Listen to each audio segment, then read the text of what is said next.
Boyz II Men as far as them being artists. I think they're amazing, and I have no shade about them, their career, or anything like that. But what I will say is I did have a bad experience. Wanya Morris from Boyz II Men has always found himself surrounded by some truly awful rumors, and now one of his ex-flames has come out and shockingly confirmed them. Wanya is not happy. Once she turned of age, we had been hanging around each other so much. We've been hanging around each other so much that there became to be some sort of connection, an intimate connection. Not only that, but many other artists also alleged that Wanya was an absent father in his children's lives and is now trying to become involved again after they've started to become famous. And he was involved in some truly shady stuff with Boyz II Men. Wanya's kids are TikTok stars and have a musical band. I just wanna be.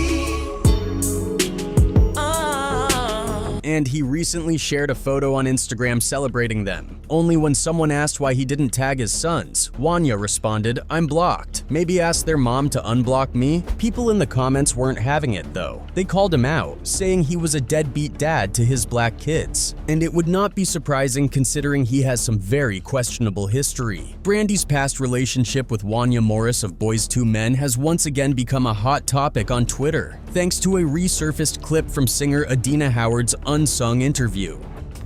Two young ladies allowed their egos to get in the way and were kind of going through it about a guy. In the 2019 episode, Adina Howard, known for her provocative image in the late 90s, reflected on how her career took a nosedive after getting involved with Morris while he was dating Brandy, her fellow Atlantic Records label mate. Howard described how the situation unfolded, saying, "Two young ladies allowed their egos to get in the way and were kinda going through it about a guy." Atlantic Records then Vice President Sylvia Rohn advised Howard to distance herself from Morris. However, Howard went on to discuss the situation publicly with radio personality Wendy Williams, which ultimately derailed her career. Fans have speculated that Brandy may have hinted at the scandal through her music, with tracks like The Boy Is Mine and Angel in Disguise, both released in 1998. One social media user remarked, "I'll never forget finding out that The Boy Is Mine is actually a diss track about Adina Howard, cause Wanya from Boyz II Men was messing with Adina and Brandy at the same time." Another commenter pointed out the age difference, saying, "Brandy was also a whole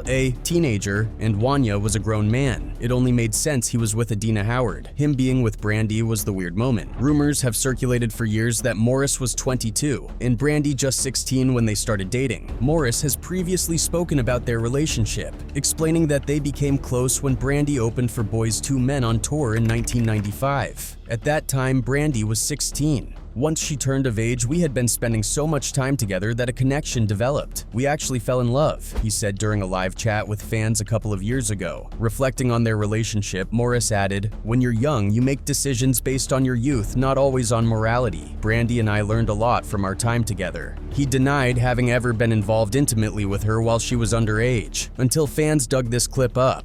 Were you the only one that was ever involved with a celebrity? Who was he dating? Wanya was banging Brandy. Brandy. There's a lot to unpack with Boyz II Men. Boyz II Men became one of the biggest acts of the 90s, thanks to their smooth harmonies and R&B hits like Motown Philly and I'll Make Love to You. But here's a fun fact. Those iconic vocal runs were first perfected in the bathrooms of Philadelphia High School for the Creative and Performing Arts. According to the Washington Post, the acoustics were just right for rehearsals, so that's where the magic happened. The group members, who were all voice majors and sang in the choir, met at this arts high school, where Nathan Morris handpicked his bandmates after hearing their incredible voices. Originally, they called themselves Unique Attraction. In 2015, Nathan, Sean Stockman, and Wanya Morris, though without original member Michael McCary, returned to their old stomping grounds for a special performance. The reunion wasn't just about the music. They also reconnected with a favorite teacher and reflected on how lucky they were to attend a school that nurtured their creativity. Nathan humbly noted, "There were so many talented people there. We always say that any other four guys could have been Boyz II Men. We just happened to be the ones that got out." One of their biggest inspirations, and eventually their gateway to fame, was the legendary R&B group New Edition. The high schoolers were such fans that they named themselves after the New Edition song Boyz II Men. While they initially didn't plan on keeping the name, to avoid being seen as a cover band, it ended up sticking. Their big break came when they managed to sneak backstage at a New Edition concert and sang a cappella for their idol, Michael Bivins. Bivens was so impressed that he gave Nathan his number. Nathan wasn't about to let that opportunity slip though. He hounded Bivens non-stop until he convinced him to become their manager. As Nathan recalled, "It's not something that he really thought about doing, but I believed in him. I followed his career and saw the role he played in his group, and the rest, as they say, is history."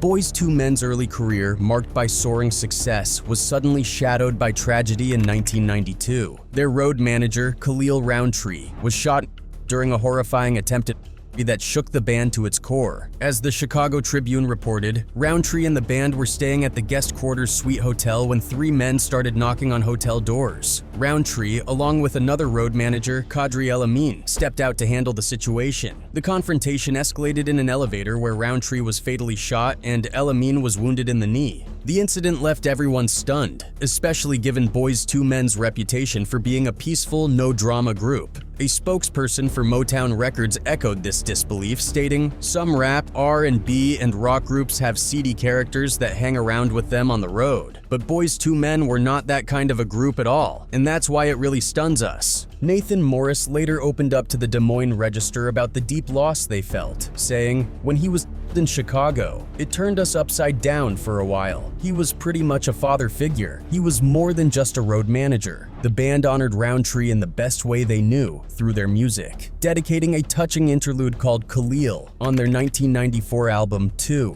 But even amidst this tragedy, Boyz II Men was on the verge of an incredible breakthrough. Their earlier singles were gaining traction, but it was the unexpected hit "End of the Road" that rocketed them to their first #1 on the Billboard charts. And here's the twist: "End of the Road" wasn't even intended to be a major single. It was originally written as a soundtrack song for Eddie Murphy's rom-com Boomerang. When the label decided to include it on their debut album, it became a certified platinum hit, selling millions of copies. Reflecting on the song's success, Sean Stockman told People, "We were like, oh snap, we didn't expect this. We knew there was something special about it. We didn't know it was gonna do that well. And boy, did it do well." End of the Road changed their lives, catapulting them to international stardom. But the magic didn't stop there. Boyz II Men teamed up with the legendary Motown label and continued to break records. Their single On Bended Knee followed, replacing their own hit I'll Make Love to You at #1 on the Billboard Hot 100. Only 2 other artists had ever achieved back-to-back hits at the top of the charts: Elvis and the Beatles. When you think of Boyz II Men, you probably picture them in their iconic matching outfits, clean-cut, preppy, and perfectly coordinated. They always appeared as a united front on stage. But what fans didn't know is that the guys weren't exactly thrilled with their look at first. The man behind those preppy ensembles, none other than Michael Bivens. "We weren't really into it at first," Sean Stockman later admitted in an interview with Spin, as shared by GQ. "It turns out, dressing like Ivy League students wasn't what the band had in mind. But as Sean put it, once we started wearing the stuff and learning how to put it together, it started to feel good." Wanya Morris echoed this sentiment when talking to the Chicago Tribune, revealing that the group initially dressed like every other R&B artist out there. "We didn't stand out," Wanya confessed, but Bivens had a vision. He believed that to make a real impact, the group needed to be different, so he took them on a shopping spree, and they walked out with a year's worth of wardrobe that would set them apart. Their preppy, collegiate style wasn't just about looking sharp. It was a deliberate move to break stereotypes. It was very collegiate, very preppy, Wanya shared. "If we walked down the street and somebody was walking by us, they wouldn't grasp their purse. And guess what? Their look soon became a trendsetter." He was a visionary, Wanya added. "Everybody started wearing it after they saw us." By the time the 90s were in full swing, Boyz II Men had become pop culture icons, so it was no surprise when they were invited to appear on an old Friends TV show. In 1993, the group guest starred in a Christmas special of The Fresh Prince of Bel-Air, where Will Smith's character promised his family that he could get Boyz II Men to perform.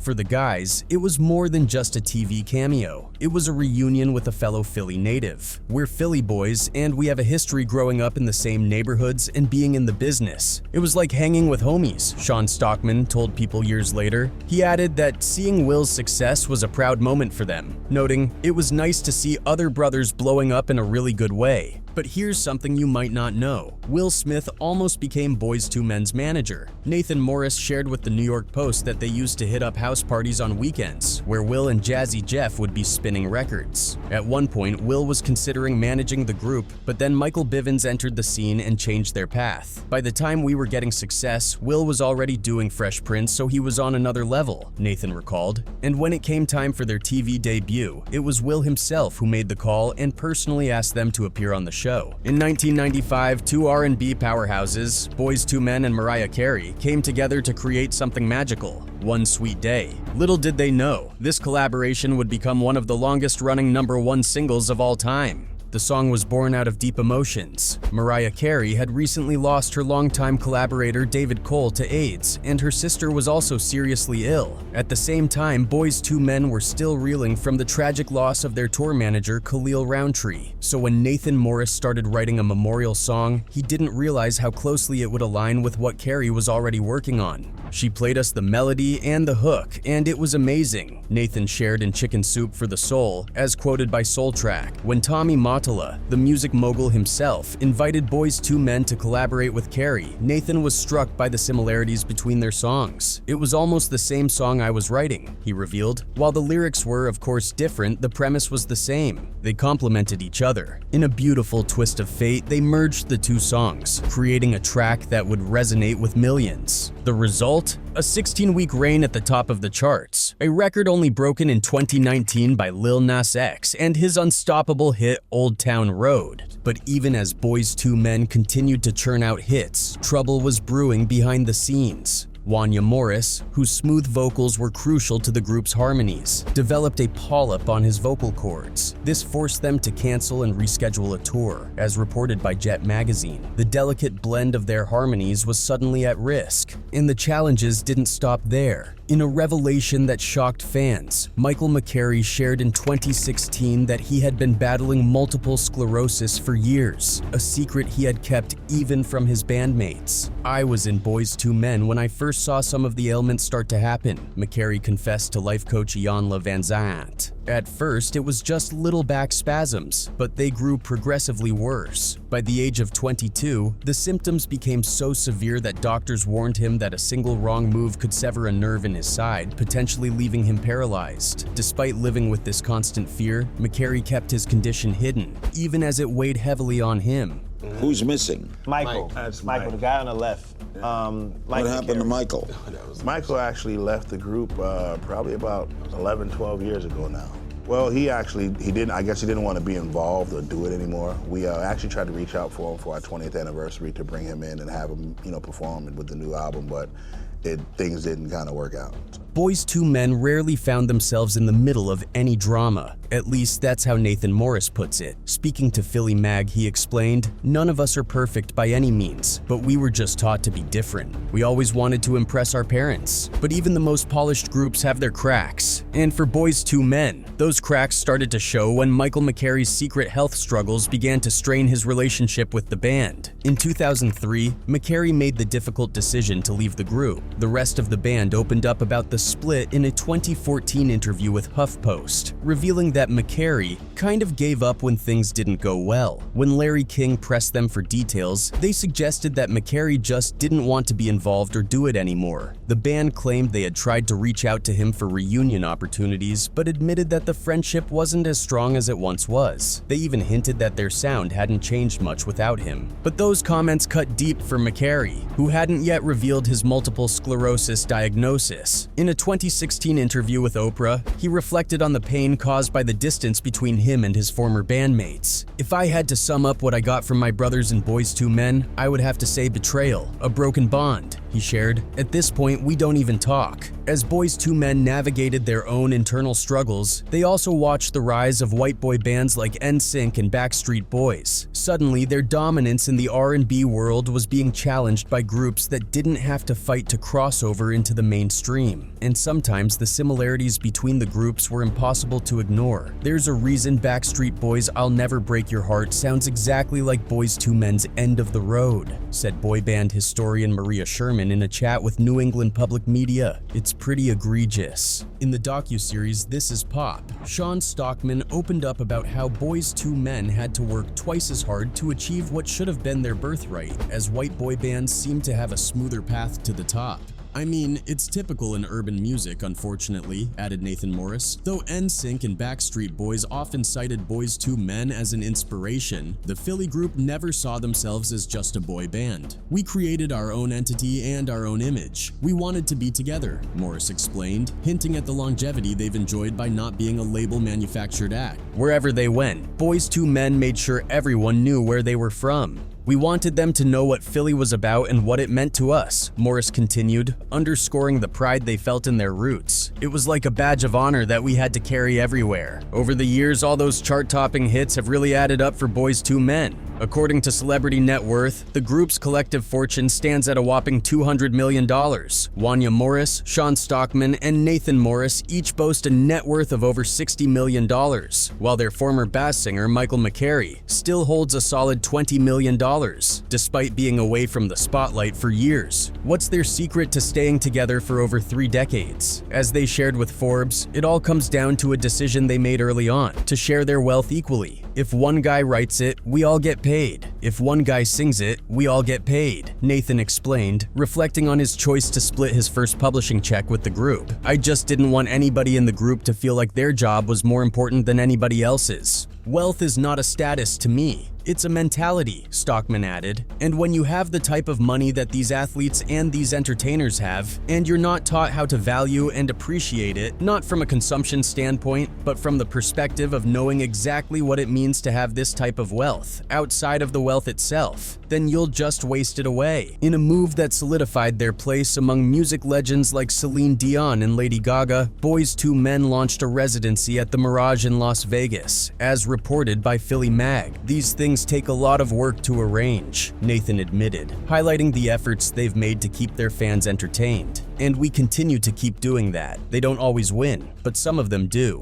However, not everyone in the group was initially on board with the idea of a Vegas residency. Wanya Morris revealed in the Netflix series This Is Pop that he was hesitant, admitting, "The option for Vegas came on the table and I opposed it, totally opposed it, because I was just like, people go to Vegas to die." Nathan, on the other hand, saw things differently. For him, performing was essential to preserving their legacy. Over time, as we started to build our audience, Juan was able to see the vision that we were setting up for the second phase of our career, he argued. We're still keeping the name of the group alive in the world, but it's not just them that made waves. Their next generation is doing the same. WanMor is a quartet that's turning heads in the music industry, and it's easy to see why. Composed of brothers Big Boy, Chulo, Tyvis, and Rocco, this rising group is making waves with their unique blend of harmonies, electrifying performances, and soulful lyrics that hit you right in the feels. These talented brothers aren't just any up-and-coming group. They're the sons of R&B legend Wanya Morris of Boyz II Men. With such musical roots, it's no surprise that WanMor's sound is already resonating with fans and catching the attention of industry heavyweights. Their chemistry on stage is undeniable, and their infectious energy has won them a dedicated following, setting them up as a force to be reckoned with in the music scene. WanMor's talent didn't go unnoticed by the queen of hip-hop soul herself, Mary J. Blige. They became the first artist signed to her label Beautiful Life Productions, under 300 Entertainment. Mary J. Blige was blown away when she first heard them sing, saying, "When we heard WanMor sing, we knew we could stop looking. They are it." Their journey to stardom began to pick up steam in 2019 when they competed on Nickelodeon's music reality show America's Most Musical Family, where 30 families vied for a $250,000 prize and a recording contract. They even made an appearance on America's Got Talent Season 14, though they didn't make it past the initial auditions. But things really took off when WanMor caught the attention of rapper Lil Uzi Vert, who enlisted their smooth harmonies for background vocals on his critically acclaimed album Eternal Atake. Their collaboration with Lil Uzi Vert added another layer to their growing reputation as a group to watch. In a short time, WanMor has landed on music radars and even award shows, snagging their first major nomination for Best New Artist at the BET Awards 2023. The future is bright for these young talents, and their journey is just beginning.